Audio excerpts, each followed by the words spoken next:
More free agency signings occurred last week in the NFL. The Indianapolis Colts have signed cornerback Stephon Gilmore to a 2-year deal worth $23 million. The Green Bay Packers have signed wide receiver Sammy Watkins to a 1-year contract worth $4 million. Can Watkins be a deep threat this upcoming season for the Green Bay Packers with Aaron Rodgers? Also tonight, we break down the action from Saturday, Sunday, and Monday's games in the 2022 NBA playoffs. It is that time once again, sports fans.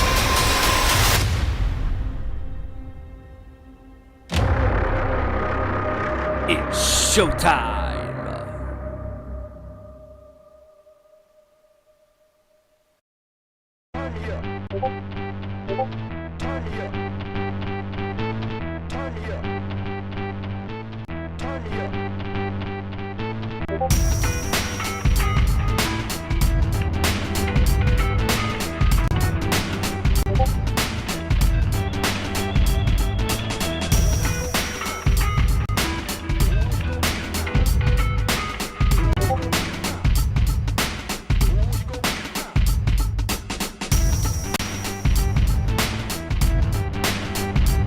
From the gridiron to the court, talking all that is sports.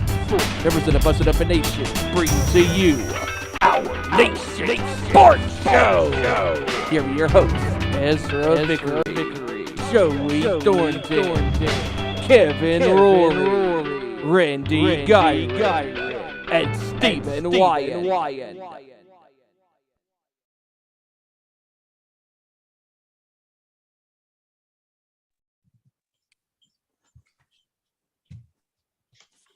Try to remember to get out of share screen. Give me 1 second. All right, there we go. Already a great start to the show. What's going on, everybody? It is another Tuesday, and it is our Nation Sports Show, and we are live. What's up, everybody? I'm Ezra Vickery, and I'm glad to be with you along with my 4 co-hosts here. We're ready to do this. We're ready to toss some sports, and what a busy week it's been, man. We got the NBA playoffs started. We've had the play-in games recently as well.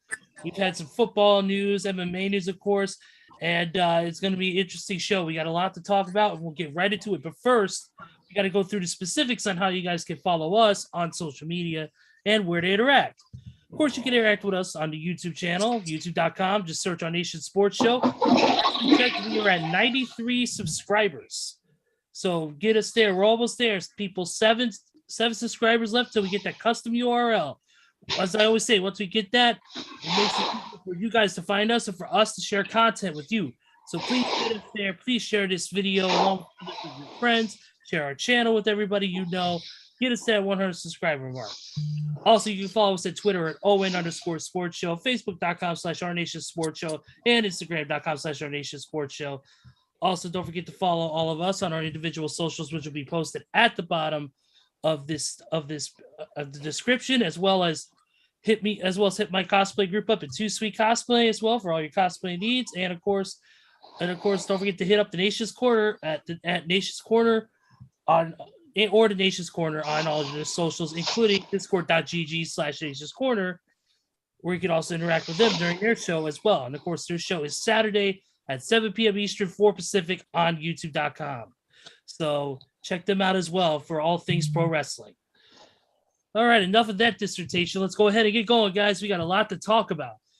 Let's go ahead and introduce first our buddy here, our Oakland Raiders expert, of course, as I always say, one of our good buddies here, the lost child of Big Van Vader himself, Mr. Randy Giron. What's going on, buddy?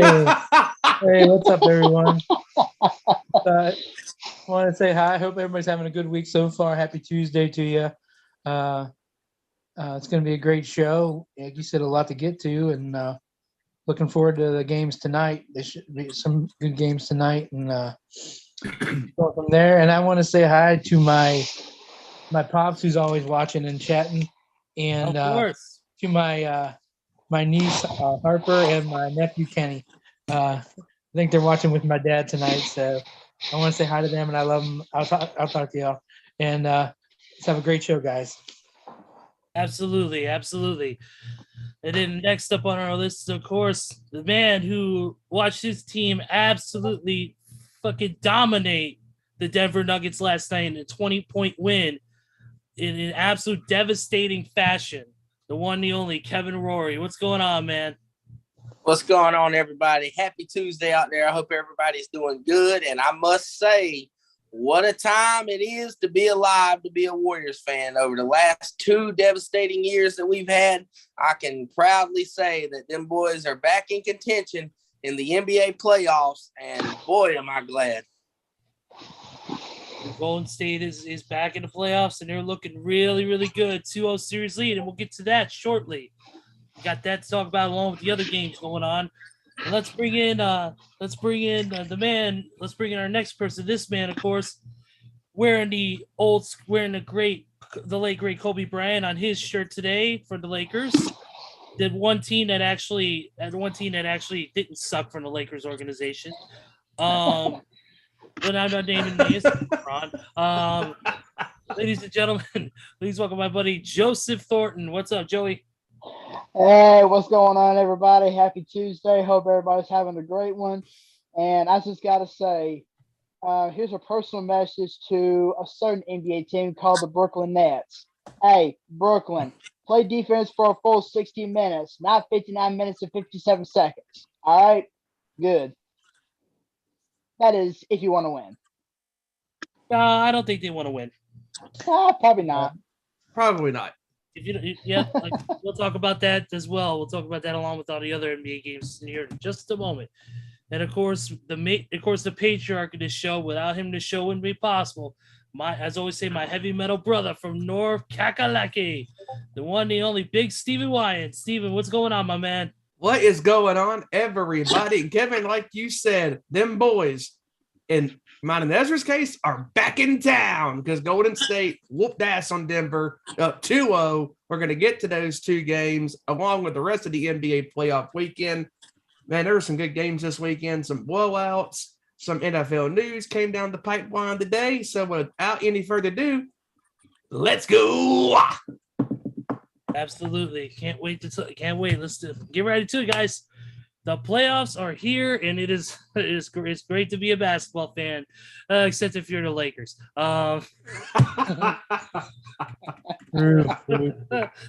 Brutal. You're the Lakers, Wizards, any other team that sucks. Cleveland. Well, fuck Cleveland. They almost made it. They almost made it, and they blew it. Yeah, pretty much. Dude, though, but no, seriously though, it's already been an exciting series, and the NBA the NBA is not going to disappoint with games, and this playoff so far has been really good. Some blowout wins. Highlights include the Miami Heat blowing out Atlanta by 24 in their first game of the series. Very close one, Brooklyn and Boston. Chicago barely lost against Milwaukee, which was a shock. But yeah, definitely there's been some games. But the one from let's talk about the game from last night. Let's talk about that Golden State game, man. What a game! Absolutely, at the half, only leading by just 7 points, 7 or 8 points, and then they absolutely blew the door open and absolutely ended up winning the game, leading as much as 25, and it ended up winning the game by 20.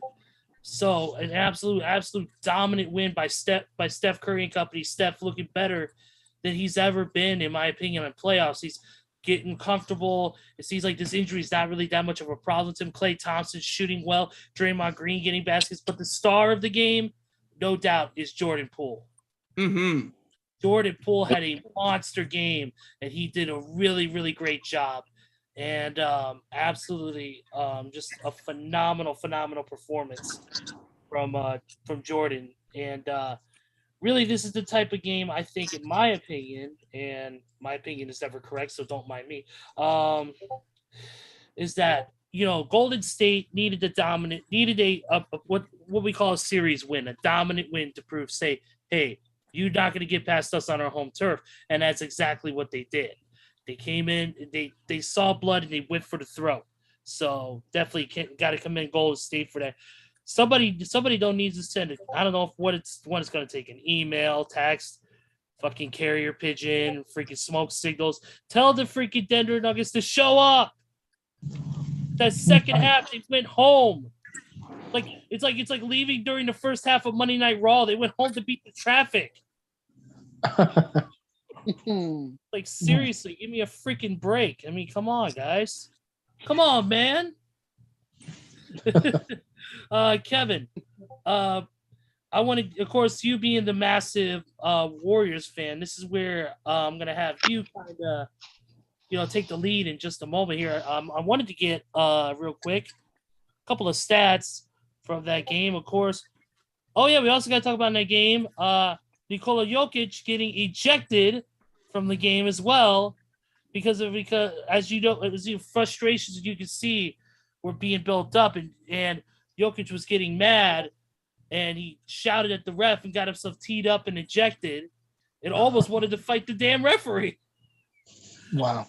I mean, it's insane. I mean, yeah, they were just absolutely getting blown out the gym, and then the frustrations mounted, and he got himself kicked out. But yeah, let's some of the like, for instance, right here, Steph Curry, 32 points. You have 32 points, 4 assists, 1 steal, 1 block shot, and 3 rebounds. But man, look at this, Andrew Wiggins, 34 points. Sorry, Andrew Wiggins with 13, Thompson with 21, Jordan Poole, like I said, the star of the game, 5 rebounds, 8 assists, 29 points. A big monster game for Jordan Poole. Kevin, let's go to you first. What are your thoughts as a Golden State fan on last night's performance? And with the next game, I believe is heading to Denver, correct? Right. Thursday night. Yes. Okay. All right. So with that being said, how do you think Denver will respond? I know you're a Golden State fan, but I kind of want to get your idea on how Denver will respond to especially a loss of this magnitude. Defensively, I don't know what Denver can do because the way that the matchup is with them 3 guards who can shoot, all 3 of them can shoot as soon as they cross half court. So Denver's defense has got holes everywhere because you got to defend them at the half court line, or Steph, Clay, and et cetera, they're going to pull up for 3 on you. I don't know how you defend it. Offensively, Jokic has just got to be more aggressive, quit getting frustrated. But here's where I got to give credit. The MVP, we talk about Jordan Poole. Let's hear about Draymond Green. Stats don't tell the story the majority of the time. And Draymond had 6 points, 6 rebounds, 3 rebounds, 6 assists, something like that.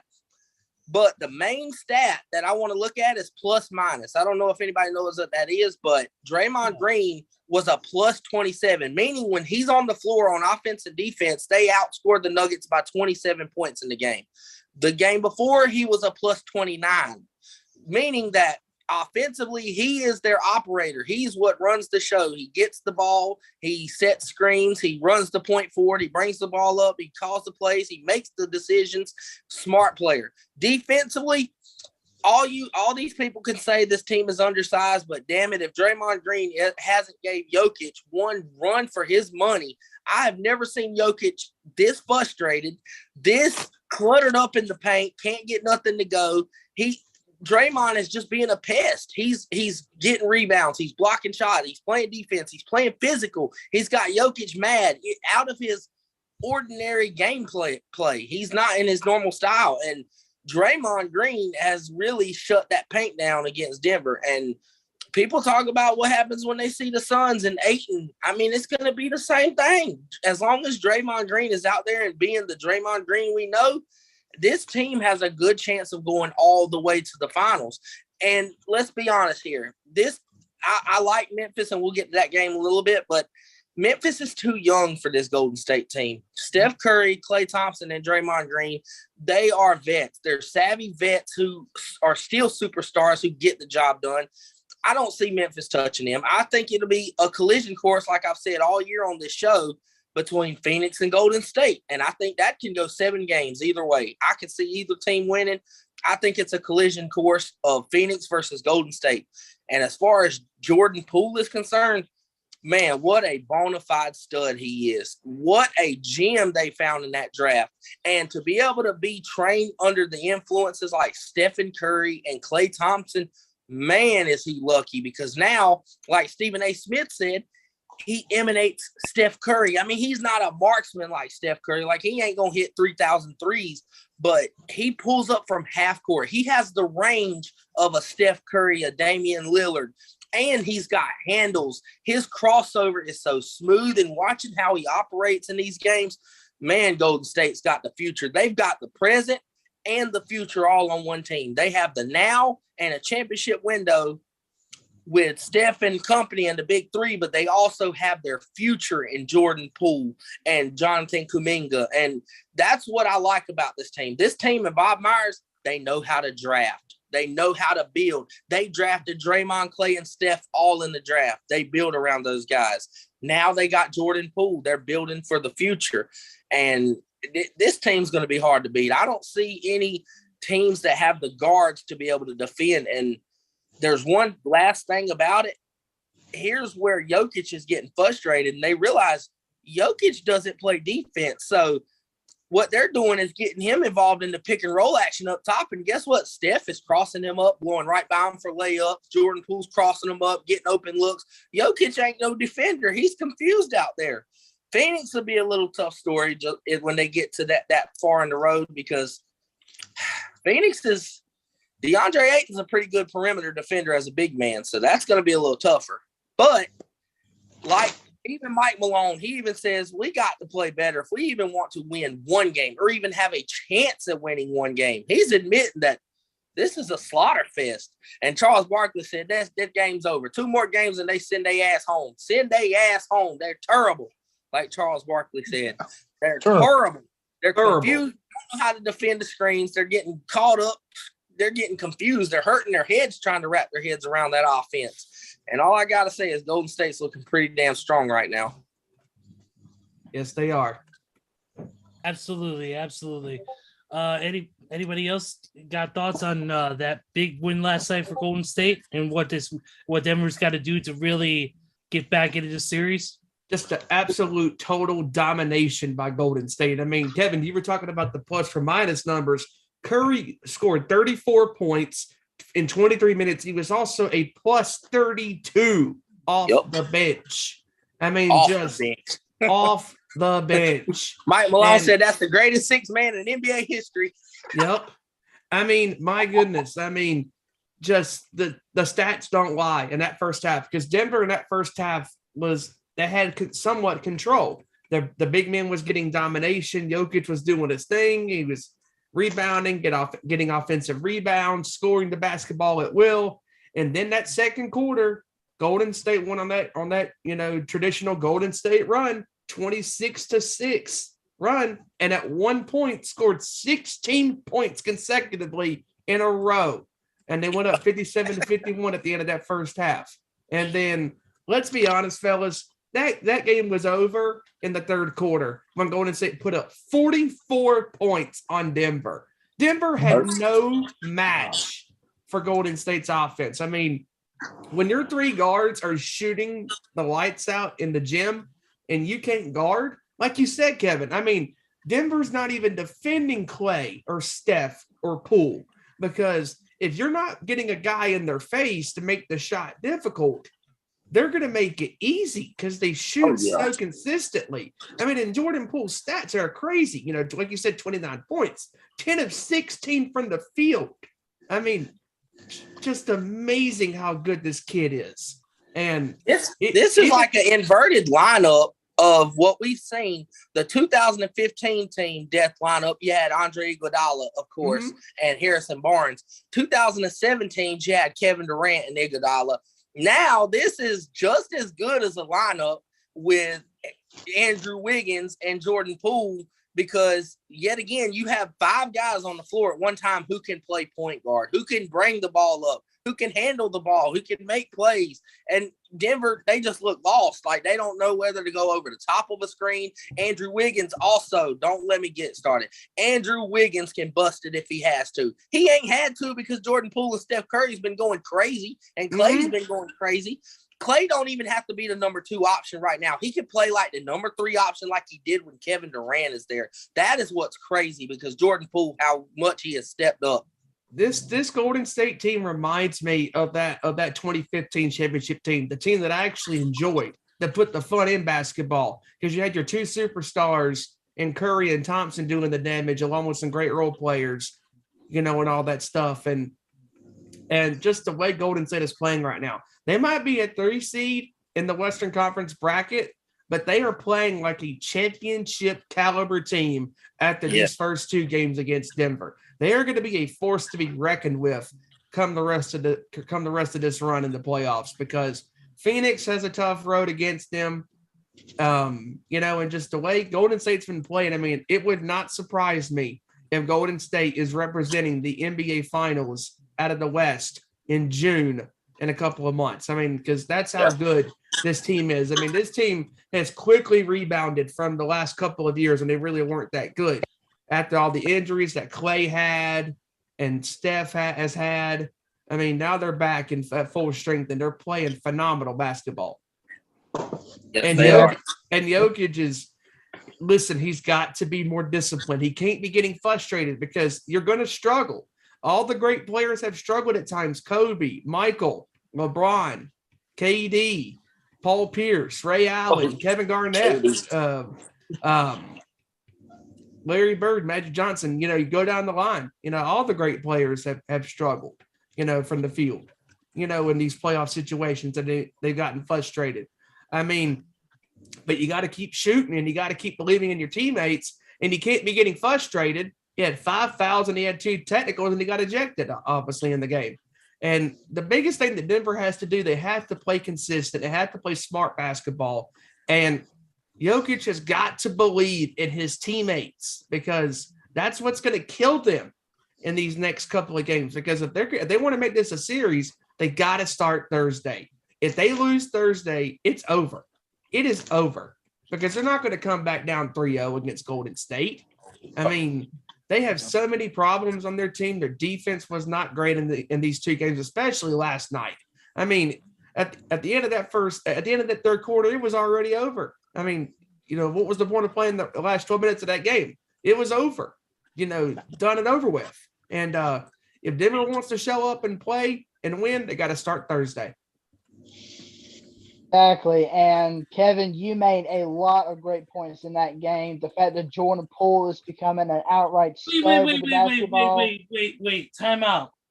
I know you're looking at Sebastian Bach right now, but I just gotta say, dude, Kevin actually had a great point. Oh Lord. Whoa, yeah. Anyway, let me give you the Kyrie Irving treatment. There you go. But yeah, That's I mean, Kevin, you made a lot of great points. Jordan Poole being an absolute stud with the ball, Curry picking up right where he left off, and like you guys have said, it looks like the injury's not even bothering him anymore, which is definitely a good thing. Klay Thompson finding his shooting form, Draymond Green being an absolute beast on the floor. I mean, Kevin, you were right. The Warriors have really been building over these last few years, and not only do they have a present and a future on the team with Stephen Curry, Klay Thompson, Draymond, and Jordan Poole and Kuminga, but you got to admit they also have a past on their team when it comes to a great coach like Steve Kerr. Yes, I mean, think about it. Steve Kerr, he has been one of the main driving forces to put this team together. He's like, okay, if I really want to be a very successful coach, I need to go out and get myself a great team. And that's exactly what he has done. So my props go out to Steve Kerr for building this team together. And as far as Denver is concerned, until Jokic can control his tantrum and his anger management on the floor, then Denver ain't going nowhere. It's pretty much, I mean, you know what? I'm already saying this series is over because the Warriors are playing such great ball right now. Yeah, I mean, if Denver wins game 3 Thursday, they still might be slightly in it, but I'm going ahead and calling it. This series is, I mean, I'm saying right now, this series is over. I mean, the Warriors, yes, they have a great home record, but they also have a pretty good road record. So, I mean, the Warriors can easily go out, take game 3, go up 3-0, and just be like, you know what? I don't even want to finish these boys here in California. Let's finish them out in Denver where they can actually go home and cry about it. Which is what they And perfect, they'll be home for the next couple of games. So sleep them. exactly, which is what they do best. So I mean, yeah, Jokic needs to look at these big men, and just say, you know what? I may get out muscled, I may get faked out, I may get boxed out.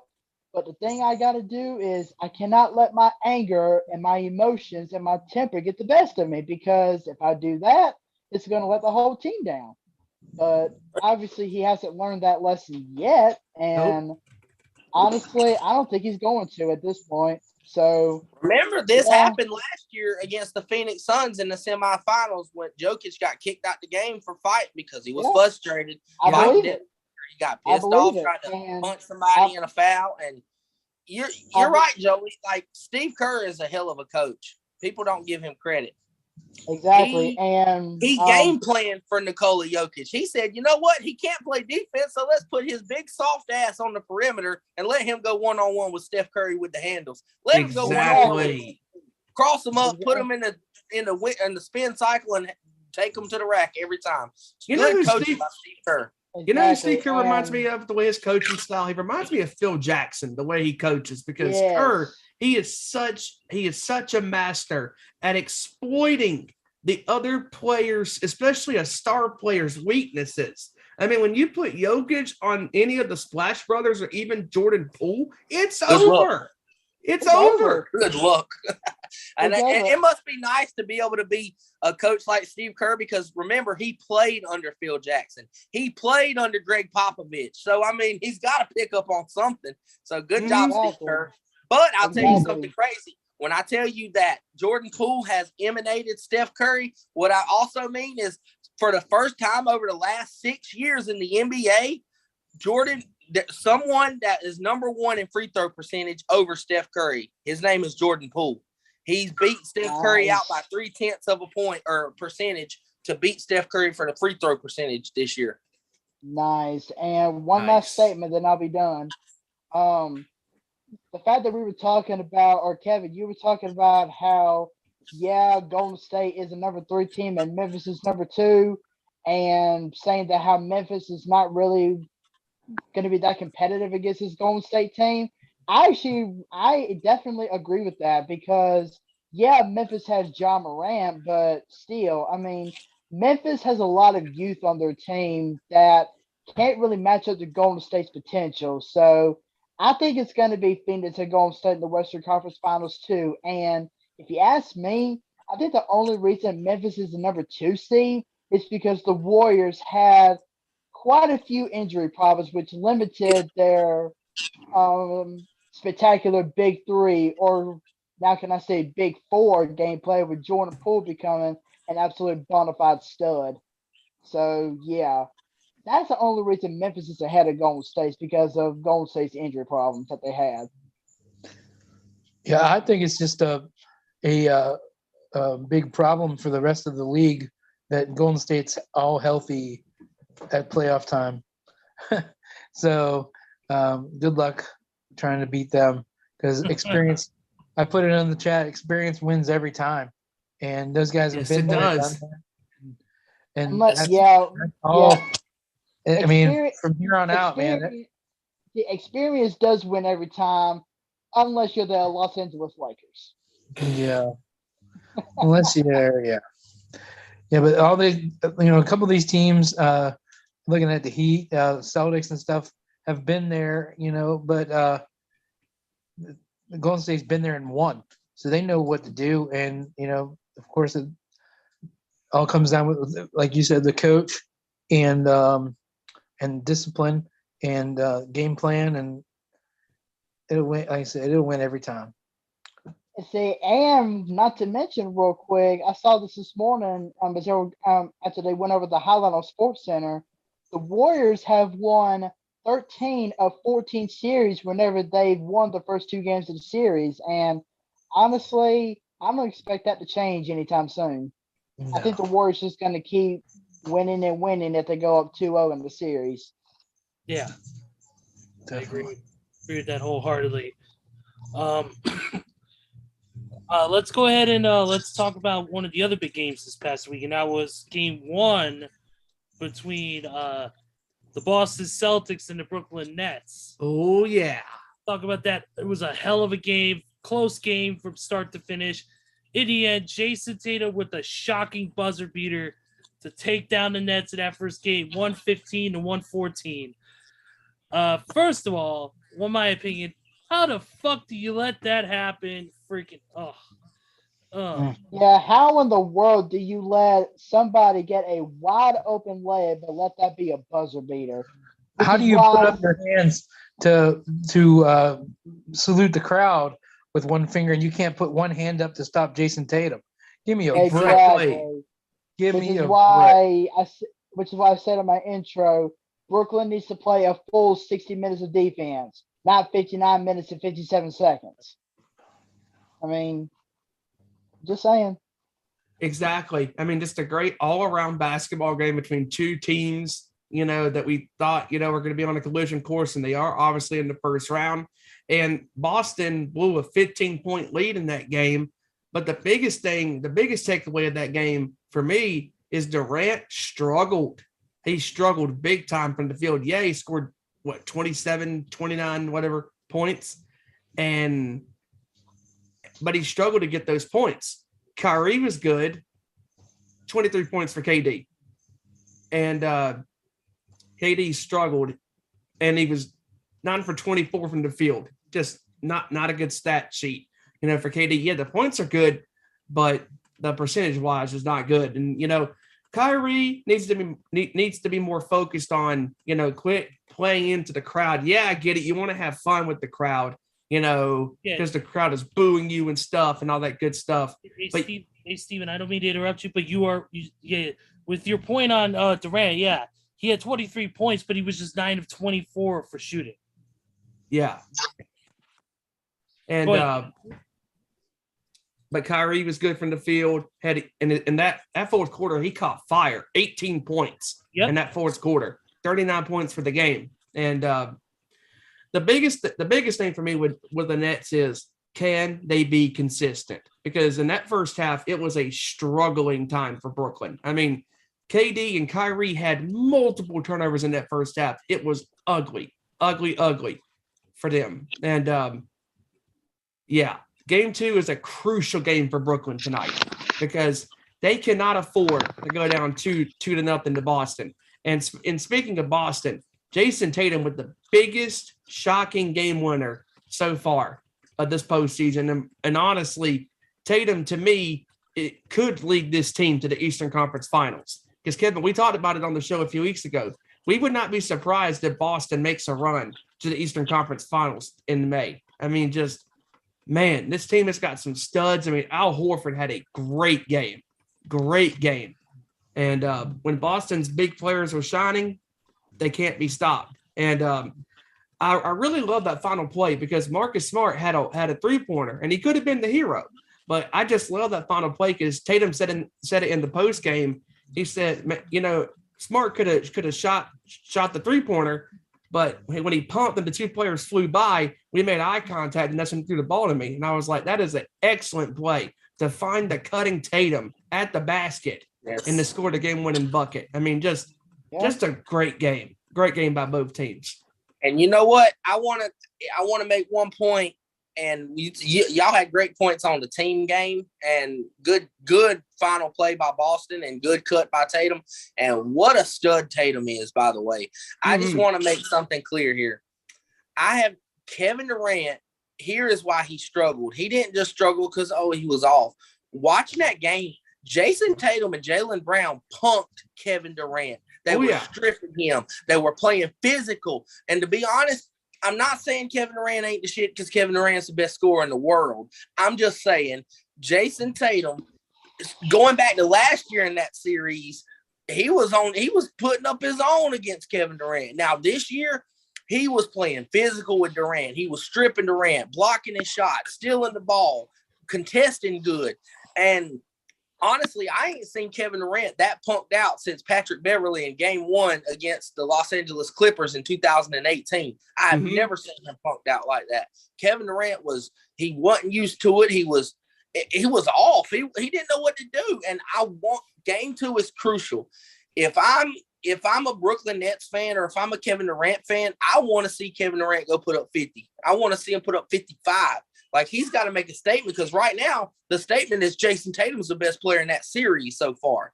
Here's also a big thing for Brooklyn. The points in the paint battle. Boston destroyed them on the points in the paint, 56-32. Horrible. Brooklyn, just outside of Kyrie and Kevin Durant, they have no supporting. The supporting cast is very underachieving. Blake Griffin, of course, is old and fragile. He sucks now. But Andre Drummond, you're 7'1" and can't rebound the ball. Get out of here. You're a 7-footer. And you know what? Check this out. Points in the paint, like you said, Steven. Here's a big key to that. How does Boston even still win that when their number one defensive rim protector is out for the series in Robert Williams? That's a He great is not point. playing. They don't have a center playing. Why is Brooklyn still losing in the paint? You know why? Their supporting cast doesn't show up. If it ain't Seth Curry, everybody else on that team is straight trash. As good as Patty Mills is supposed to be, as good as I know he's out for the year, but Joe Harris, guys like that, and Gordon Dragic. They're horrible. They're horrible. And I'm like, who does Boston got outside? They got Marcus Smart, the defensive player, but offensively, essentially, they have Jaylen Brown and Jason Tatum, and they still beat you. But you know what? Big respect to Boston for that win. Big time win. And I'm going to go on the verge, and I think they play tonight. I'm going to say Boston takes Game 2 tonight, even with Kevin Durant scoring. I think Kevin Durant goes off. I think Boston still wins. Because the Nets do not have a deep team. This is not the team from last year when they went to the Eastern Conference final or semifinals. This is not the same team. I agree 100%. This is a team that is missing key components. That it's just not as deep of a team as you would figure with the amount of star players that they have. Like you said about Kevin Durant, he got punked. He did. He got punked. And I think, like you said, when it comes to, it seems like with Kevin Durant, when it comes to extremely physical defensive players, Kevin struggles. There's a lot of players out there who can be, who can deal with that physicality and still make their shots or their passes or make moves in the paint. Kevin Durant seems like the guy, once he gets super pressured, it's like a quarterback that gets pressure when the pocket collapses. There's guys like there's guys out there like Aaron Rodgers. There's guys out there like, even I hate to say his name because I know Randy hates it, but Tom Brady's of the world, who stay cool and calm and collected when they're pressured. Kevin Durant seems like he panics when he pressures or is not focused on what he needs to do. And I think that's the problem is that when he gets a real physical guy like a Jaylen Brown or a Jason Tatum on him, it seems like that he loses focus on what he's supposed to do, and he doesn't make those necessary shots when needed. I think that's a huge problem, and that's something that I know Kevin Durant is an older player, but they got to figure that out. They got to be able to switch him off. They got to be able to get somebody who can go in there and really help out KD, because otherwise, if they don't, it's going to be a long series for Brooklyn. And Boston, like you said, yes, they only have a few players that are legit superstar stud scorers, but sometimes that's all it takes to win a championship. Sometimes that's all it takes to get to the next level. And I think that if Brooklyn does not somehow get stuff fixed here very shortly, it's going to, like I said, it's going to be a long series. And I think Boston has a real good shot of taking this series away. They're supposed to get everybody's favorite player back in a couple games, though. Ben Simmons was cleared for contact today. Oh, someone can touch his vagina now. Oh, was he clear to shoot free throws with nobody watching him? He wasn't clear to even make a layup with nobody watching him. He passed out of a layup in a layup line. Hey, I heard that Simmons had jump shooting class, and he absolutely said, "Nope, I'm not doing that because I know my jump shot sucks." He scored. You know what his score on his jump shooting was? If they graded him, it was 24. And then that motherfucker going to talk about, I did it for Kobe. Yeah, you failed. You scored a 24 and talk about you did it for Kobe. Yeah, Basura. Holy. Oh, Joe, do you have any thoughts? Then again, you. Wait, I know you might not. Talking about thoughts in general. Probably not. I mean, Oh, damn. just the fact that Brooklyn's about to get Ben Simmons back. It's just made those chances of even being competitive. I don't know if that's a boulder and an anchor that's going to sink that team. Hey, it could be like the Titanic. It could be an iceberg. It'll definitely be bricks. Ouch. There'll definitely be some bricks in there. That's for sure. Especially if Kevin Durant don't get his act together. Because, I mean, 9 or 24 shooting, my Lord. He's got to do a lot better than that. Absolutely. Dude, what an absolute classic that game was. That was just an absolute classic game between those two. Let's go ahead and move on to another game real quick before we I want to get to one or two other games before we move on to tonight's games, as well as getting some NFL news, that including some more free agent signings. But let's get into at least one more game from this past week, and then we'll talk about tonight's games. You know what? Let's go ahead and talk about the 76ers. Sixers have played really good ball, and last night they played a really hell of a game there. Won by 25 points, 112-97. Or actually, I'm sorry, my math sucks. It is 17. You see, me can't count. It's not Steiner math. Steiner math. Still spells doom for you at sacrifice, Samoa Joe. But no, that was a really good game though. Van Fleet had not Chris Van Fleet, by the way. Follow him on social media. 20 points. Boucher had 17. Slackham had 20, and the boy had 26 for Toronto. But the big story is 31 points for Joel Embiid. Another strong game. 11 rebounds. But also critical for him, he had 4 turnovers also. James Harden had 5 turnovers, but only scored 14 points, had 6 rebounds, 6 assists. Another big game, though, for Maxey, the guard, who had 23 points, 9 rebounds, 8 assists, almost a triple-double. So, and then in other big numbers, Harris had 20, 10, and 1. And Green had Danny Green had 11 points and 3 assists. So a pretty strong game from Philly, especially from Embiid, who's been absolutely playing out of his fucking mind. A guy who's, and you know what? Since we're talking about this game, you posed a question. Somebody posed a question earlier in the pre-show meeting. Who do you believe is going to be the MVP of this year? Wasn't that the question that was posted already? Yeah, I was the one that asked it. Yeah. So, who's the MVP? I mean, it's still too early to tell as we're not even towards the finals yet. But yeah, but I mean, I think it's gonna be Joel Embiid because I mean he's been playing lights out, not just here in the playoffs, but the regular season as well. Yeah, and I mean, and one clear statistic about Joel Embiid. As far as the first 2 games of this series as compared to Nikola Jokic, Jokic should be taking notes because, Joel Embiid, he can get boxed out. He can get out a time or two, but have you seen Embiid get angry about it? No. he perseveres and gets what he needs done. I mean, if he misses out on a rebound, he gets the next one. Or if he misses on an offensive board and there's another miss on the board, Embiid gets that rebound and lays it in for easy 2 points. You don't see him get mad like Jokic does. So Embiid is he's being a really good, honest character right now as far as keeping his attitude in check, which is what Jokic needs to do, which I kind of doubt we're going to see that happen. But Embiid and Maxey and Harden, I mean, Philadelphia's forming their own big three. And honestly, if Philadelphia continues to keep this play up, I wouldn't be surprised to see them compete, possibly make a spot in the Eastern Conference Finals.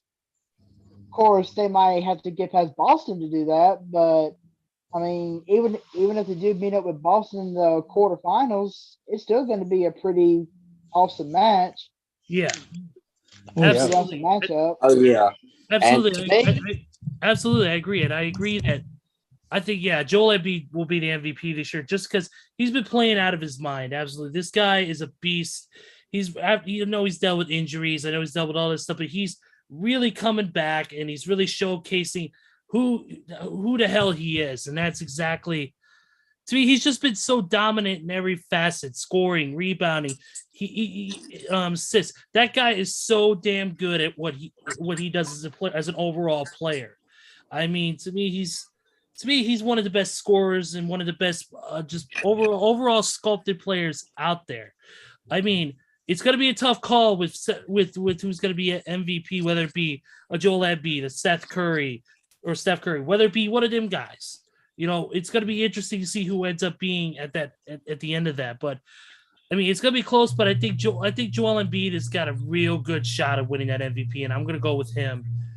I know Steph Curry has been playing lights out over the series, but he's also been unfortunately dealing with injuries. He's been out for a little bit, and nothing against Steph, of course. I love Steph Curry, as a player. He's one of my favorites, but I just feel like that Joel Embiid's been on another level this year, and I think it's time for him to get an MVP, and it's long overdue. I think go ahead, Kevin. I said, why? I agree. It's Joel Embiid, and I'll tell you why.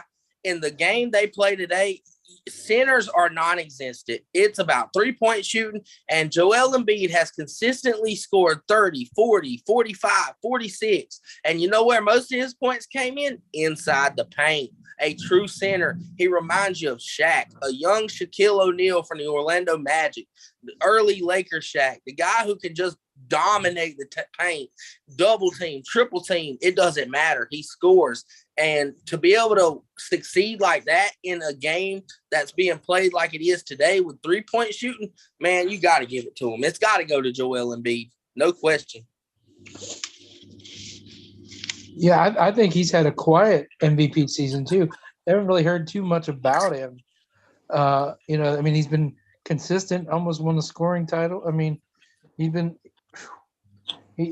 a lot of work to get to where he's at, and a lot of heartache in the playoffs. And I think this might be the year, even if they do have James Harden. James Harden is I like him about as much as I like that guy in Tampa Bay. So I may dislike Harden more actually. Then he who must not be named. Yeah. Yes, exactly. Yeah, I think Jokic should be the regular season MVP because he ain't gonna do nothing. I hate that they do the MVP maybe in the next week or two, and he won't even be in the playoffs anymore. Don't get me wrong, Jokic had a great season too. His back's probably hurting from carrying that team all year. So. Oh, but by the way, the NBA just announced that they are giving the most valuable bench warmer award to LeBron James and Ben Simmons both. Nice. Bravo. Bravo, kind sirs. You have deserved it. But Steven, real quick, I just wanted to say about Joel Embiid. Here are his regular season stats: 30.6 points per game, 11.7 rebounds per game, 4.2 assists per game. Yeah. Absolute beast. Absolute monster with the ball. Yeah, Yeah, he like you has to said, be the MVP of the year. He has to be, because Yeah. the way he's been playing, and honestly, guys, the way he has elevated James Harden, because Harden in Brooklyn and Houston gave up on those teams. Yeah, He was wearing a Embiid, fat suit. He was wearing a fat suit in Brooklyn.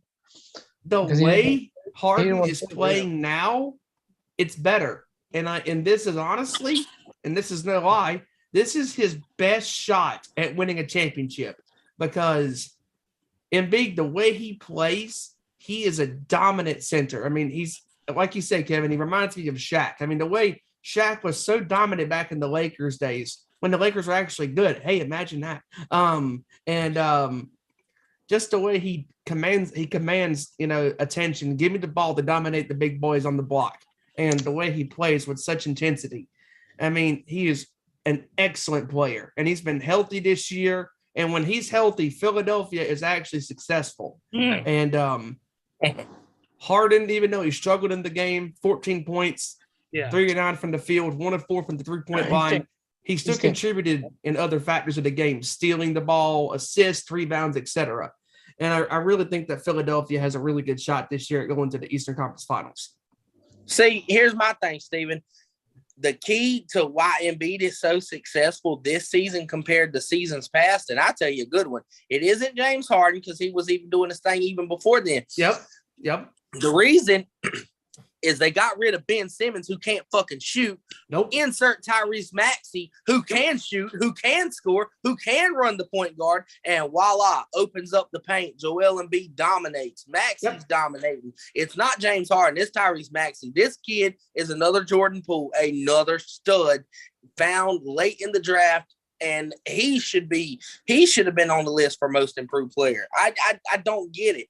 Those guys that are on the list are all top 5 picks. And I'm just like, why? They were expected. They're projected to do that. These guys like Maxey and Jordan Poole and like that, and Javonte Murray from San Antonio, they were low picks. They came out of nowhere, the G League, for Christ's sakes. And Tyrese Maxey's a stud. And by him being able to actually shoot, unlike Ben Simmons, they can't hang out in the paint and crowd the paint and let Embiid do some work. So Embiid's able to post up, back down, score the ball, come out, set a pick and pop, pick and roll, whatever. Maxey gets him the ball, and I like the kid. Oh, and one more thing, guys, on the NBA before we get into the games before we get into tonight's games. Just to note, real quick, you guys know that Will Smith was banned from the academy, left the academy, was kicked out for 10 years, right? Yes. Well, it was just announced that LeBron James will be in the academy, so he could be nominated next year for Best Actor award for his performance during the NBA regular season, acting as a team leader, and for his performances on flops. Hey, and one other thing real quick that I want to bring to you guys' attention. How many players that are in the NBA playoffs right now can say that they can play 28 minutes in a game but record just 1 point, 1 rebound, 1 assist, and 1 block for the whole game? Jay Crowder. I'll tell you who was Jay Crowder for the Phoenix Suns. Wow. 1-1. He's the one I was trying to say looked like Predator. It was like Predator. It was a one of a kind stat line. Excellent. He is the one that went 1-1. Speaking of crazy stuff, the NBA has fined Kyrie Irving $50,000 for his obscene gestures. What, this? Oh, yeah. That. Yeah. Oh, well, I've got 2 of them just to let you know. So. Oh, well, you got to do it like Kyrie did. Hey. Behind the head. Hey, but yeah, just want to let you know you're number 1 with me. I would ask you to give me one in my heart. Hey, I would ask you to give me one of these, but I've still got the one you gave me yesterday. So, anyways, before we start getting too long into this, Yeah. My glasses keep falling down. Sorry. Let me put them up here. There we go. There Wow. it is. There Wow. you go. Could be worse. It could be LeBron flopping again. By the way, also they announced the finalists for the NBA awards this year. Okay. The NBA Coach of the Year. Real quick, I'm gonna go down them real quick. The NBA Coach of the Year finalists include Taylor Jenkins of the Grizzlies, Eric Spoelstra of the Heat, and Monty Williams of the Phoenix Suns. Monty Williams. Monty. The NBA defensive Williams.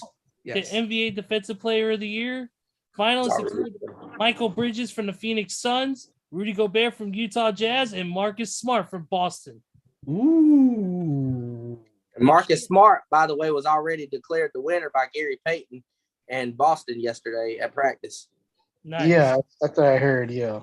Yep. Yeah. And the NBA Most Improved Player award, Darius Garland of Cleveland, Tim Morant from Memphis, Anthony and, Davis, Lakers. Oh, no. DeJounte Murray from the San Antonio Spurs. Right. Yo. NBA MVP, Giannis, Embiid, Jokic. Ooh. Rookie of the Year, Scotty Barnes, Cade Cunningham, and Evan Mobley. Mobley should win that. Man of the Year. Mobley. Sixth Man of the Year, Tyler Hero, Cam Johnson, and Kevin Love. Hell no, that's bogus. They need to put Kevin Love. What? Kevin Love? Wait a minute. No, this is bogus. Come on. Curry in there. Come on. The one game. Yeah. Kevin Love? They need to put Steph Curry in there. He played 2 games on the bench. Nice. 6 man of the year. Only 6 man to score 34 points on the bench. Get out of here. Kevin Love hasn't done nothing since he won the championship with LeBron in 2016. Get the hell out of here. Oh, your reactions are so great. I love it. Come on. Steph Curry. Lord. Steph Curry. 6 man of the year. Here's the problem, guys. I'm not even joking. Hang No. on a second. Isn't Kevin Love a starter for Cleveland anyways? Why is he in the discussion for 6 men of the year anyways? He don't start for him no more. His jersey number is 0, so it makes sense. All right, guys. Oh my God. After that crazy debacle, and I know you guys got some choice points on Kevin Love being 6 man of the year candidate. His jersey is also a 0 because it doesn't make zero sense why he's a 6 man of the year. Wins it, Kevin is gonna have a meltdown on the show after that happens. Wait a minute. So should Ben Simmons win comeback player of the year now? Are we going there? We going there? Oh, he's good. Oh, Ben Simmons, let's go. No, actually, wait. I changed it. The comeback player of the year should be LeBron James's hairline. One way he came back, 2013. He's been one every year. Yeah. Oh my God. Oh God, Kevin, you got me dying over here, man. Ben Simmons, comeback player of the year because he is actually coming back to play with Brooklyn, but for how long? Hey, can I get a teacher over here to teach this guy how to shoot? Hey, by the way, for that announcement about Kevin Love being in there.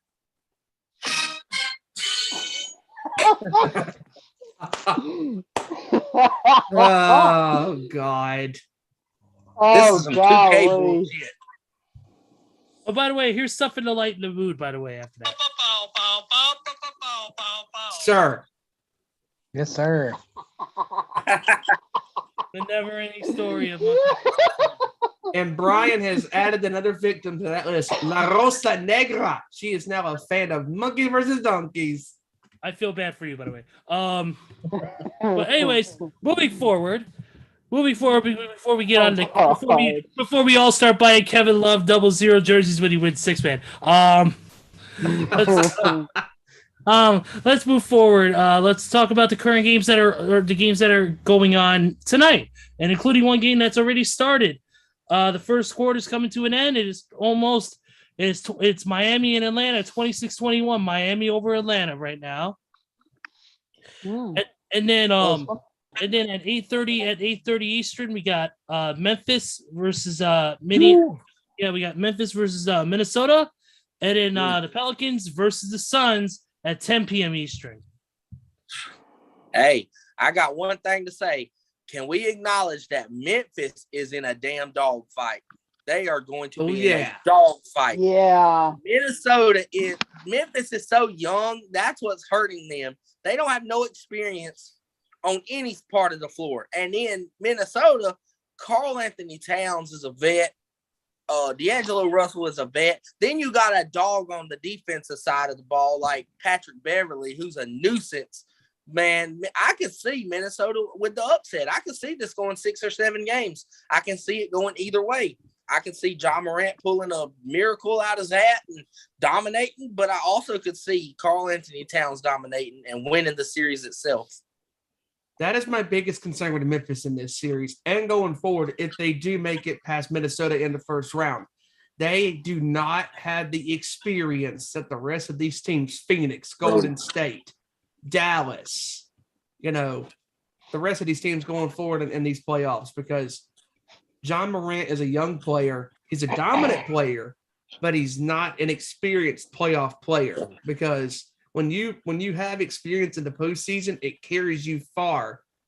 And that's the one thing that Memphis has. Yeah, they're a number 2 seed, but they are not a true number 2 seed because they don't have the experience like the Golden State Warriors do, or the Suns, or the Mavericks, or any of the teams. Like I said, hell, even the Nuggets have experience in the playoffs. I mean, hey, and speaking of Dallas, even though they're not playing tonight, we got to give them props, because, we thought that with them not having Luka Doncic for the first part of the series, we thought the Jazz were going to climb all over him. But I think his name is Trey Brunson from Dallas. He went out and had the best game of his life the other night and helping the Mavericks tie the series up at 1. So I got to give props to Dallas right now. Dallas could actually go out and possibly win the series even without having Luka Doncic if they keep this up. That's the best thing that's happened to Dallas, because that's the best thing that could happen to them, because by Luka not being there, by them tying and getting at least one game out of Utah to send the series, to at least 5 games. If he does come back, that can play a huge hand in Dallas somehow maybe winning the series, because let's be honest, fellas, I do not trust the Jazz going forward if they make it out of the first round, like I do Memphis if they make it out of the first round, because the Jazz are the kings of blowing big leads. Choke artist. And can we finally admit Jason Kidd is one hell of a coach? I got to admit, he is absolutely one hell of a coach. Yeah. Just the way he game plans and gets his players to play, he's a great coach. He made for a great coach, unlike Steve Nash in Brooklyn. Holy hell. He needs to go back to Coach Kerr. Yeah, Jason Kidd is an excellent coach. He knows the game. He played the game for 20 plus years, and he played all those great years with Dallas. And he knows the game of basketball very well. He's been in the playoffs. He's been in the NBA Finals. Unlike Steve Nash. So yeah, Jason Kidd, without a doubt, is a better coach than Nash is. Definitely, yeah. Let's go ahead and let's get into some NFL talk, guys, and we got a lot to get into in the world of the NFL. There's been some great free agency signings, and of course we can't go to free agency signings without Adam Schefter here, who's been dead on with these signings. Of course, we got to talk about the biggest signing of the week so far, and that is the Seahawks signing Geno Smith to a $3.5 million deal. Oh, Ezra, come on. Hell, even the Seahawks didn't want Baker Mayfield. Holy shit. Super Bowl. Yeah. Geno Smith is the savior for Seattle. I had to do it. I haven't done it in a while. Ezra, listen. I realize it's the NFL offseason. I realize that it's the off season, but come on, man, don't be pulling this kind of junk. You made Joe sit up, Ezra. You really got him. Come I on, know. man. He look like he's laying in his clothes hamper? Oh man, he's relaxed, man. I don't blame him. I'll be in the cut too. Yeah. In regards to that, I'm gonna give you the Kyrie Irving treatment. Oh, and that's it. I'm just mad they spelled Las Vegas wrong when they were reporting that Stephon Gilmore signed, and they signed. It said It said Indianapolis. I thought it was spelled Vegas wrong. I thought he was going to Vegas. What the hell? Well, Randy, at least he go to the AFC West. Yeah, golly. Stay out of the AFC, crying out loud, man. All right, let's go to the next one, and of course we talked about this while we were gone. Ben McAdoo announced that Sam Darnold will be the starting quarterback. Oh God! Right now. Oh God. Let's see. So, Baker Mayfield was not at the start of Browns offseason workout program today. Not, of course, that's surprising. Listen, at this point, the Carolina Panthers just need a prayer. They need a prayer. They need an answered prayer because my Lord, them relying on Sam Darnold as their starting quarterback is, golly, we're only 4 months away from the season, and the Panthers are already digging their grave. Who wins? Nobody. They're already digging their grave right now. I'm telling you, my gracious sakes alive. I'm sorry. I hate to say this. I'm sorry. I hate to say this so much, but NXT has a better shot of beating AEW in the ratings than fucking Panthers do winning fucking anything. No. Wow. No. Monday Night Raw has a better chance to beat AEW in ratings than the Panthers have it being a success. Monday Night Raw has a better chance of not putting me to sleep after the second hour. Jesus Christ. Anyways, let's move forward. The Browns have signed Denzel Ward to a 5-year, $100.5 million contract that includes $7.25 million guaranteed. At age 24, Ward is the highest paid cornerback in NFL history. Hey, at least Cleveland knows how to spend money because Denzel Ward is a good shutdown corner. So finally, Cleveland does something smart for a change. Sure. I need smelling salts. Cleveland Mark. The Bears have signed former Jaguars tight end James O'Shaughnessy to a 1-year contract. Okay. And like you said, what's up? I was about to say, you can't forget about Stephen Gilmore signing with the Colts. That's what I was just getting ready to say. Ooh. Good move. Yep. Also, Baker Mayfield was not the only one missing off-season workouts. It also includes Deebo Samuel, AJ Green, and Terry McLaurin. AJ Brown, and Terry McLaurin have all said that they're skipping, we're all skipping several on-field workouts and stuff. So, I mean, and 2 of those receivers are fans of who's on the show right now, because I'm telling you right now, Kevin, if the Niners let Deebo go, or also in my case, if the Commanders let Terry McLaurin walk, my God, what is going to be wrong with our organizations, man? My gracious, this is crazy. Yeah. Talking about players making big moves. Here's a guy who's making a big move outside of the NFL, and that is Marshawn Lynch. Marshawn Lynch has been announced a minority investor in the NHL's new team, the Seattle Kraken. Yeah, and how did Marshawn Lynch celebrate? He drove the Zamboni out on the ice like he did out in California. And he did that so he wouldn't get fined. Thank you for stealing my thunder, Dave Grohl, broke ass. Timing is everything. Yeah, definitely not my monkey wrench, asshole. Good.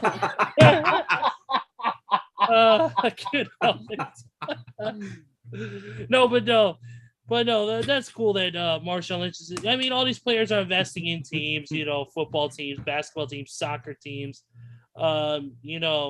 It's insanity, but it's insanity how many players of other sports are investing in other sports teams, which is nuts. The hilarious thing is nobody's investing any money in the New York Jets Or the Giants. Well, especially that you have a quarterback that trips over a ghost. Yep. Oh, or the Texans. Well, yeah, because they almost made fucking Josh McCown their fucking head coach. Who would want a team? Who would want a team that freaking makes their head coach one of the suckiest backups in the history of mankind? Real quick on the Stephon Gilmore signing, since we didn't really get to the stats. It's a 2-year deal with the Colts, $23 million, including $14 million of it guaranteed. So those are the numbers. I wanted to make sure we got that in before we get going too far into any other topics. We talk about players and we talk about other stuff, but we got to give credit to the people that are not out in the field, the people that don't get the spotlight, which is the equipment people, all the people that help out on the field. One of the big ones is a guy by the name of Mark Almameyer. He had just announced his retirement after 41 years with the organization, with the Arizona Cardinals as their equipment manager. Wow. That is huge. And I know, and I know that those people normally don't get spotlight, but I wanted to spotlight him because that is a long time to be part of that team. So definitely all the best, Mr. Almameyer, on his retirement. And that's right there. That's what you call faithfulness to a team. So that's what some players should fucking learn, is faithfulness to their teams. Tom Brady's gonna break that record. 42 years in the league. We also and we can't leave without mentioning about fucking Sammy Watkins signing with the Packers on a 1-year, $4 million deal. Oh dear Lord. Kevin, you have some thoughts about that? The floor is yours, sir. What a great number one receiver. Didn't even make it as a number 2 in Kansas City. Good job, Aaron Rodgers. Well, you're going to be throwing to the ground. Good job, A-Rod. State, you wouldn't have this mayhem if you signed with Allstate. Just saying. Nice. You done that, A-Rod. Hey, Steven, are you okay? You having some audio technical difficulties? Answer to that is yes. I think he is having some audio problems, so we'll keep going. Let's see. The Cardinals have also announced. You all right, Steven? Yep, but all good. Okay, I was just making sure. It seemed like you were having some audio problems, my sir. Yeah. Hold on. You can hear us okay? Yep, you're good. Okay. Also, the Cardinals have announced they have an agreement with AJ Green on a 1-year contract as well. So nice. Those are some of the other news notes. Also Josh Dobbs has signed with the Browns, former Steelers quarterback. So a lot of big signings this week from the NFL. Let's get into.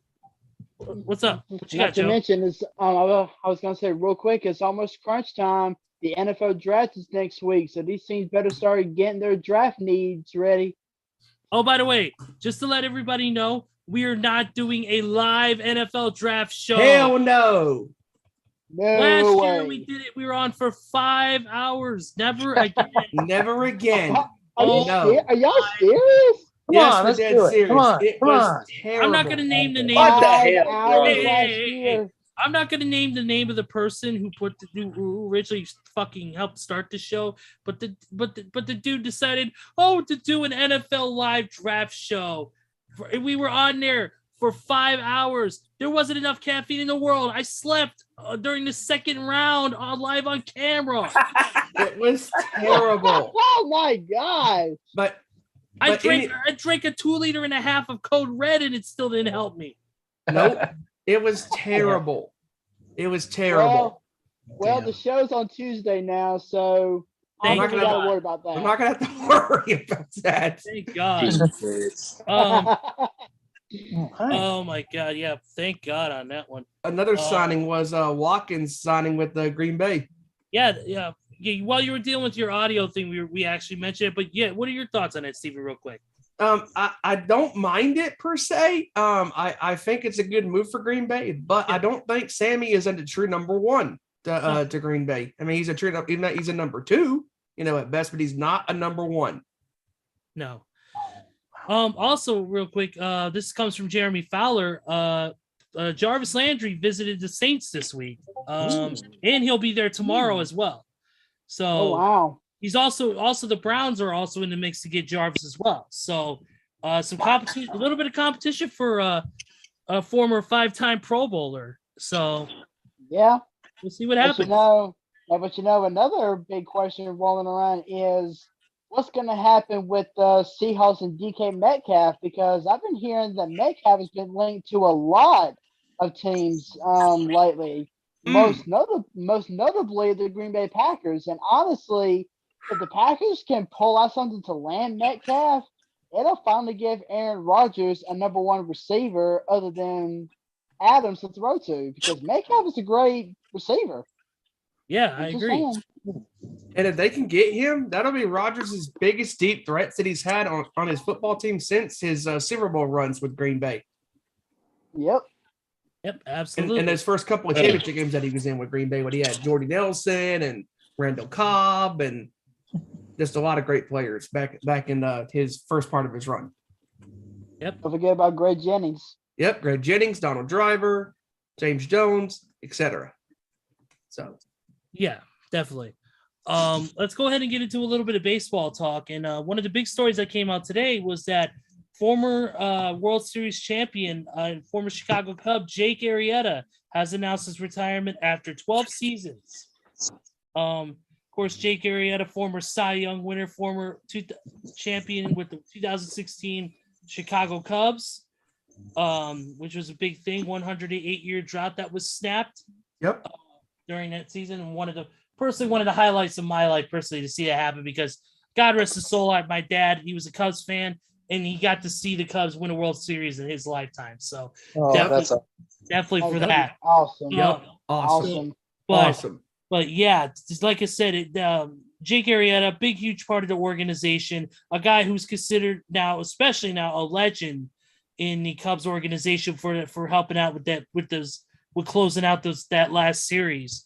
So definitely all the best to Arrieta on his retirement, and of course we hope he enjoys it. One more football note real quick before we move on. That's fine. What you got? So obviously we talked about this in the pre-show, but NBC has announced that Mike Tarico is the new play-by-play announcer for Sunday Night Football, which with is our awesome. Our favorite guy, Chris Collinsworth. Here's a guy. Here's a guy. So yeah, here's a guy who could really take over the job and make me look good for fucking once. I'll tell you that. Because I love Tarico's work when he was with ESPN and ABC. I mean, the NBA coverage that he did, his Monday Night Football play-by-play gig. I mean, just a great announcer. So he's going to do great as the lead play-by-play voice for Sunday Night Football in the upcoming season. Anyways, moving on. Oh, I agree. Yeah. Love it. I mentioned the Cubs, and let's talk about the main star of the Cubs right now, and that is Seiya Suzuki. That man has been playing out of his fucking mind. And after this week's game recently, Seiya Suzuki, he's on a 9-game hitting streak right now. Wow. which is the longest for a Cubs batter to start a major league career since Andy Pafko's 9-game run for the ball club in 1943. Wow. His 9-game hitting streak is also tied with Akinori Iwamura of the 2007 Tampa Bay Rays for the longest MLB career for a Japanese-born player. Suzuki joins Art Williams, Hal Jeffcoat, and Tony Taylor as the only Cubs since 1901 to have a 10-game on-base streak without a reached-on error to begin a career. So, he's been absolutely playing incredible ball right now. I'm excited. I'm excited for this Cubs organization, and it seems like they got some great players. Same with the White Sox. Both teams are playing really well.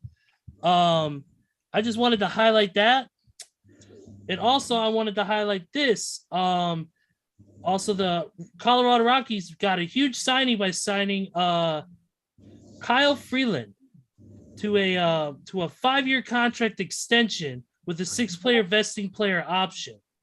Its deal is around $64.5 million. So good, seems like a good pickup for the Colorado Rockies. So I wanted to get into that real quick and checking real quick the MLB app because I got that free MLB TV. Actually, you know what? Yeah, right here. Today the White Sox were supposed to play the Guardians, but unfortunately that game was postponed due to rain out here in the Chicago area and in Cleveland.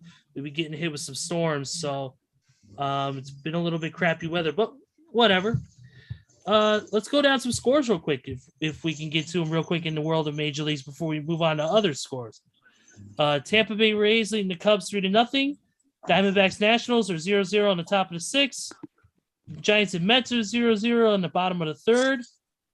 Cardinals and Marlins are 5-0. Cardinals over the Marlins in the start of the 6th inning. The Yankees are beating the Tigers 3-2 at the bottom of the 3rd. Blue Jays beating the Red Sox at the top of the 4th.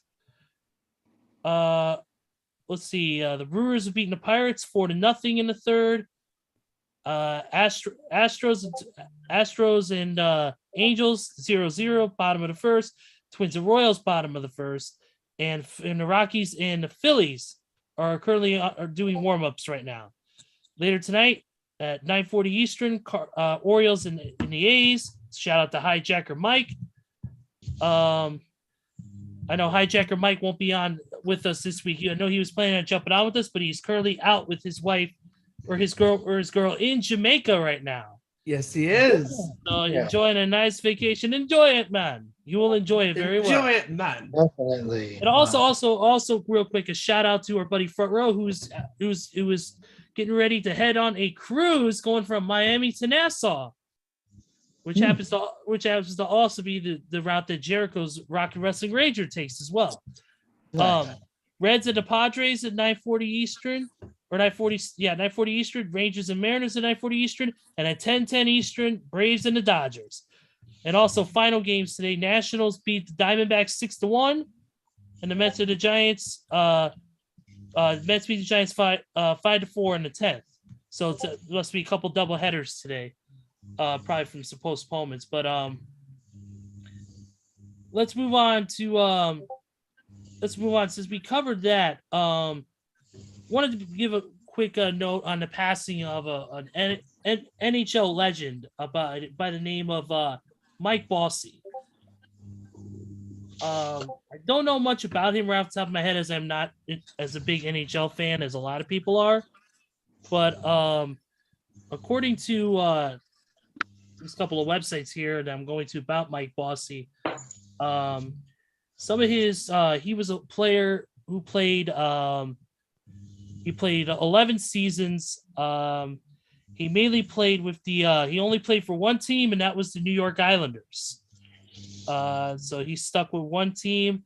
He led the NHL in goals twice and was second three other times.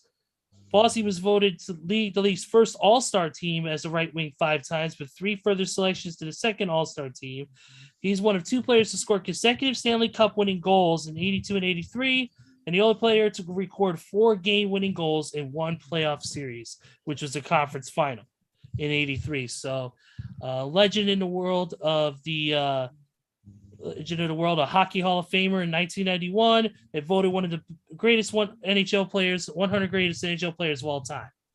So he passed away just recently, actually.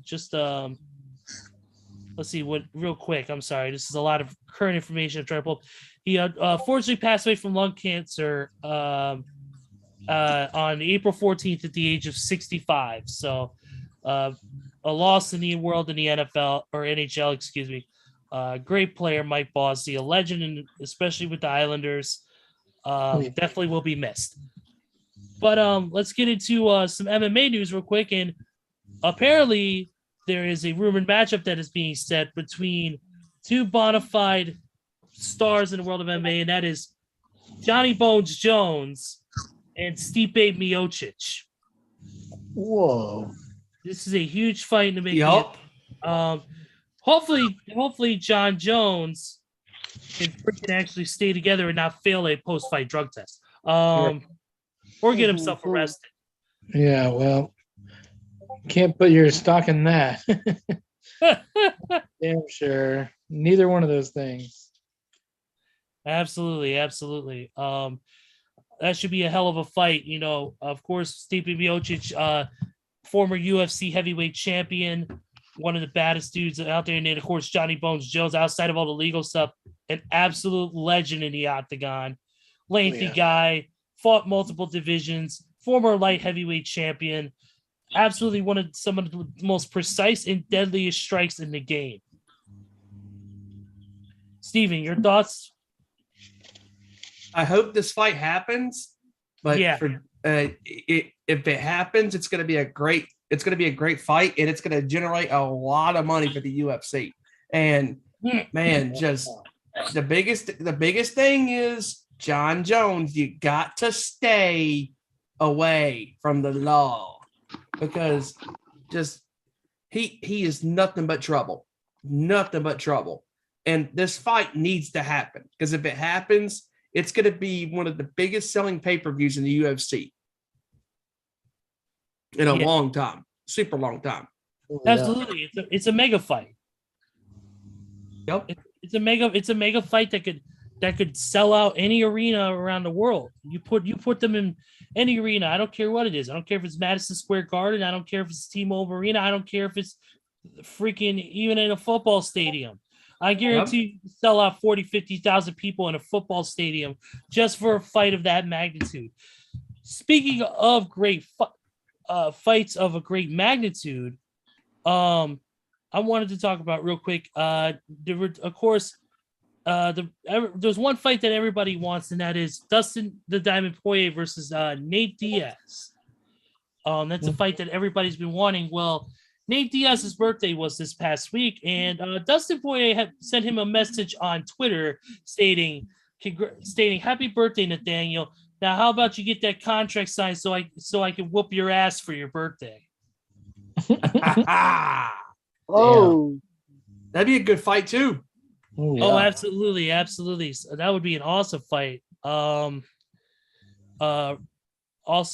real quick, in the world of mixed martial arts, I believe we had the UFC pay-per-view a couple weekends ago. I believe there's a UFC pay-per-view every week now because of the UFC on ESPN stuff. So this next event coming up should be really, really good. It's fortunately a couple guys that don't know too well. This happened already. Looking at the next one, which will be on the 23rd UFC Fight Night. It's going to be Jessica Andrade she'll be facing Amanda Lemos in the main event, which should be a great fight on the women's strawweight division. Also co-main eventing will be a guy I know very well, former UFC lightweight title contender Clay the Carpenter Guida, who was known for back in the day, his curly long locks. Back in the day, looked like a cross between a caveman and Weird Al Yankovic.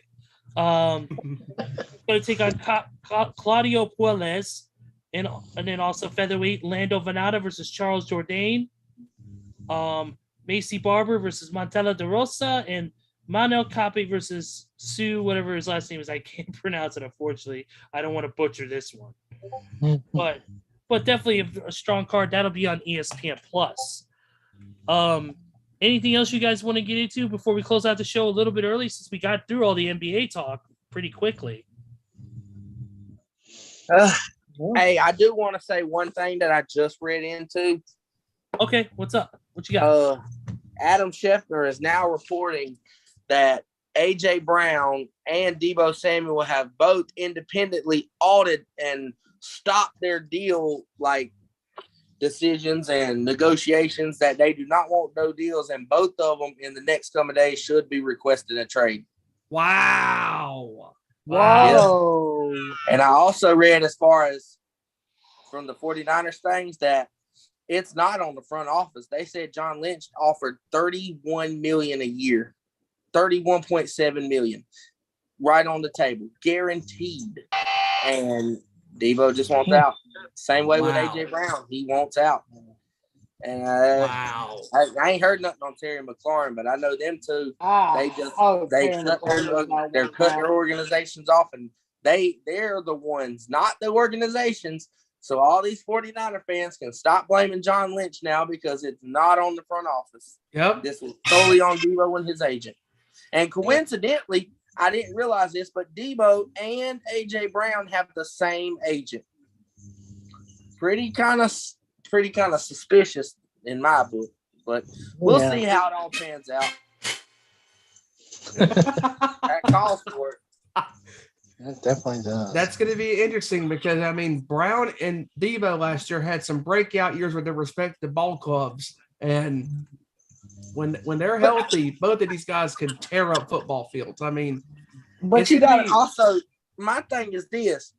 You're still on a rookie contract. You don't have the upper hand on anything you want right now. Both of you. You know, Right. Exactly. Getting only paid $4 million, and every day you miss a mandatory practice come training camp, you get fined $100,000 a day. So you miss almost the whole season by sitting out. They're gonna fine you your entire fucking salary. So between that and the 49ers can play with it, as well as the Titans. Hell, they can exercise his 5th-year option as well as franchise tag him and keep him for 3 years just to down his value.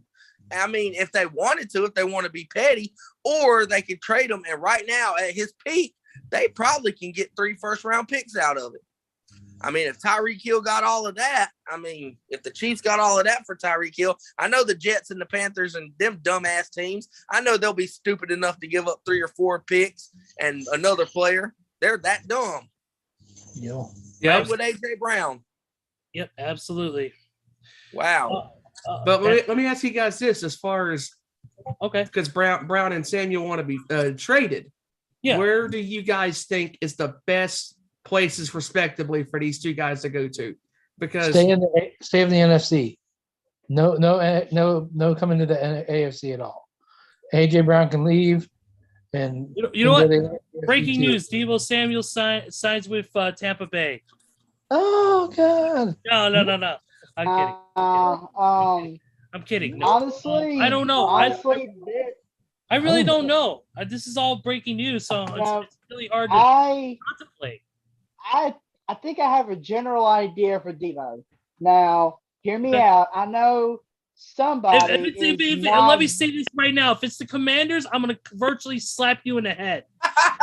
No, I know somebody's not going to agree with this, but oh no. If there is one thing that this team needs to do is trade for Deebo Samuel, and if they do so, then it'll help elevate Patrick Mahomes' game again. Yes, Deebo Samuel to Kansas City.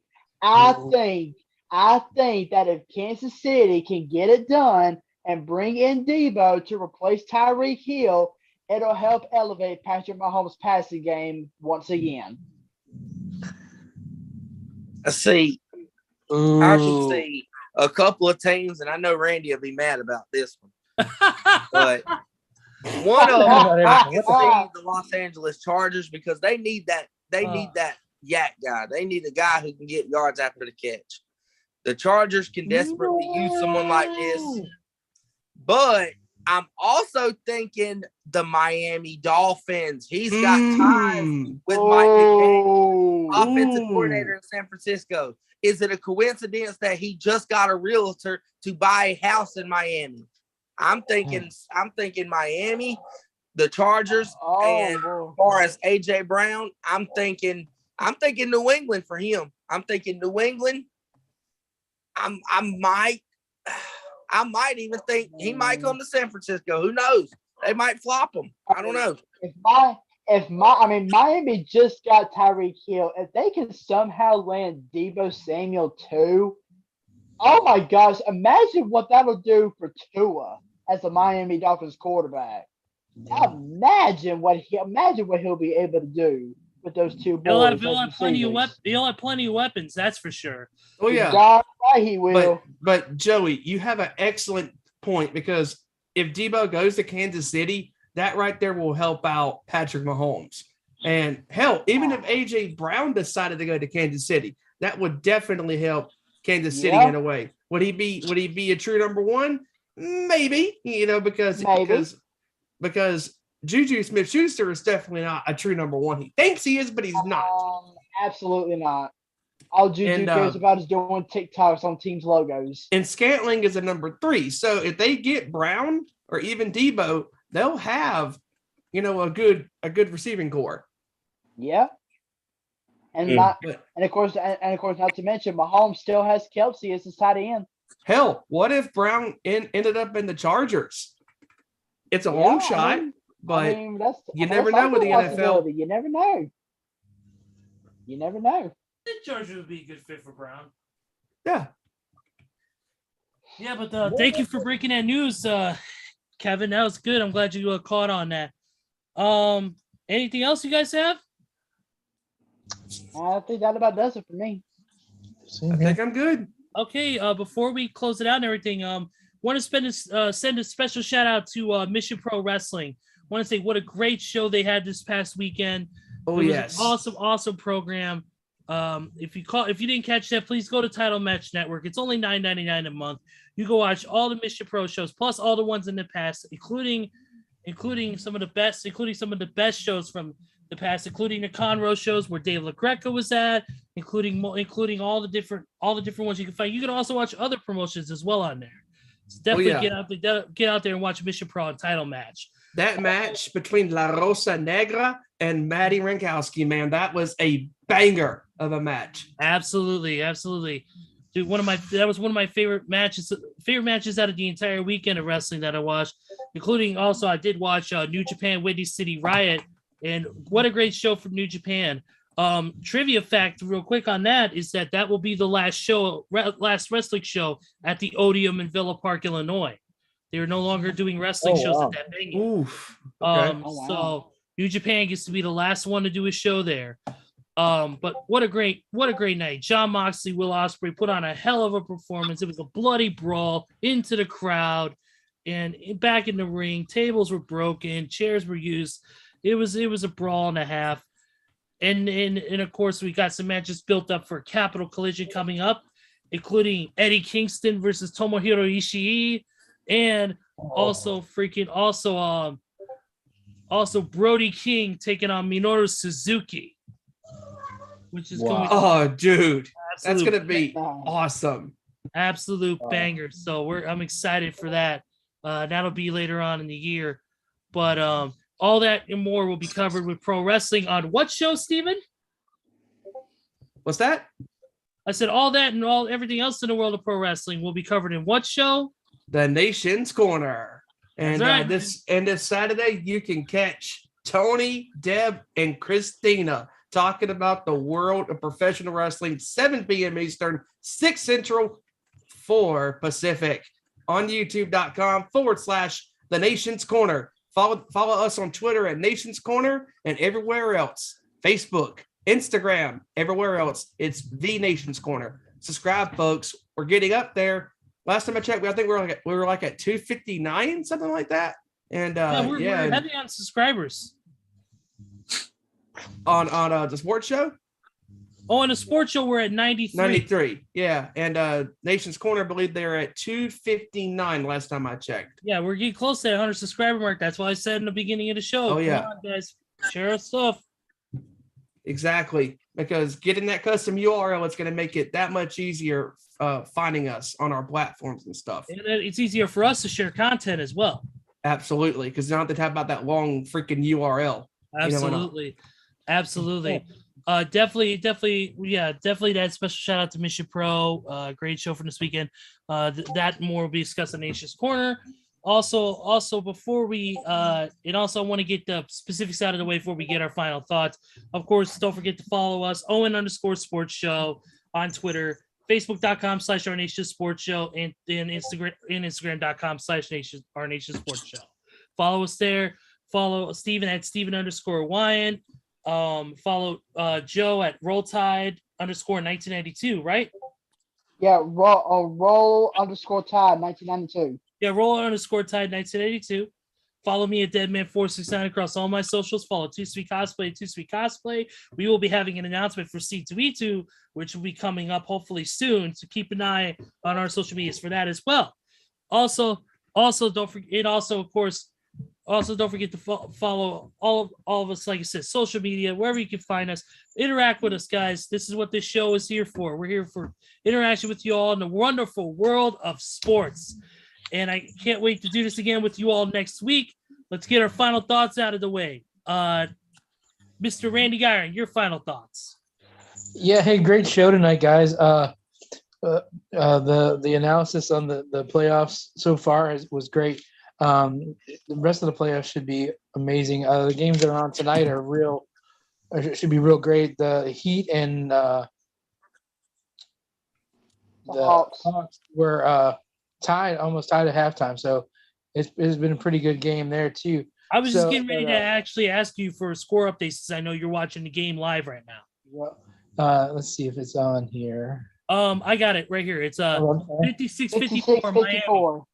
Yeah, Miami so far Atlanta has shown up, and they got to stay consistent in this game, and they got to win this game because they can't afford going back home down 2-0. Because game one on Sunday they did not look good. Miami's playing really strong ball right now. So definitely. Oh yeah. Miami's a dangerous team. Absolutely. But yeah, I was gonna say it's a great show. I hope you all have a great week. I hope everyone out there has a great week, and I just want to say bye to my friend. Rest easy, Marty. Love you, man. Absolutely. Rest in peace. Rest in peace, brother. Let's go to Mr. Joseph Thornton. Your final thoughts. Another great show with you guys tonight. I look forward to being on here week after week talking sports with you guys. Great analysis on the playoffs. Great analysis on NFL free agency. Of course, we got the NFL draft coming up next Thursday, so that's going to be pretty interesting. And just enjoy the NBA playoffs while you can, guys. Yep. Absolutely. Kevin, you're up. Hey, it's been a good week of sports, good week of NBA playoff action, NFL signings. It was good talking to you guys and everybody about it. And here, last thing I'll say, one more team to watch for the Deebo Samuel trade ordeal. Indianapolis Colts. Mm-hmm. I will say the Colts. All right. But that's my last one. All right, cool. Steven, you know the drill, buddy. As always, great show with you guys. I look forward to coming on here every single Tuesday talking to you guys about what we love, and that's the world of sports and a little bit of professional wrestling here and there. And can't wait for next week's show, covering some more NBA playoff games, previewing the NFL draft, and whatever the hell free agent signings happen in the next 7 days. And with that being said, Ezra, close this bad boy out, my friend.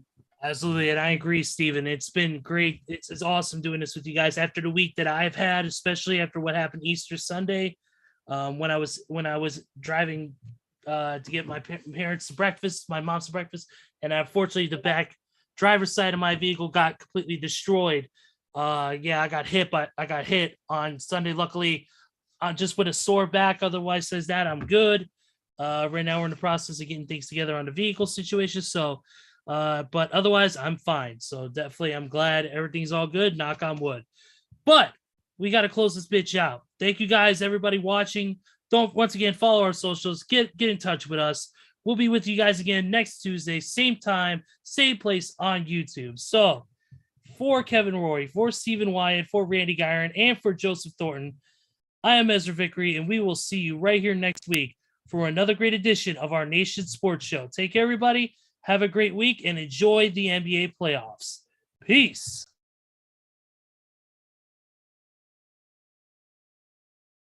Turn here. Turn here. Turn here. Turn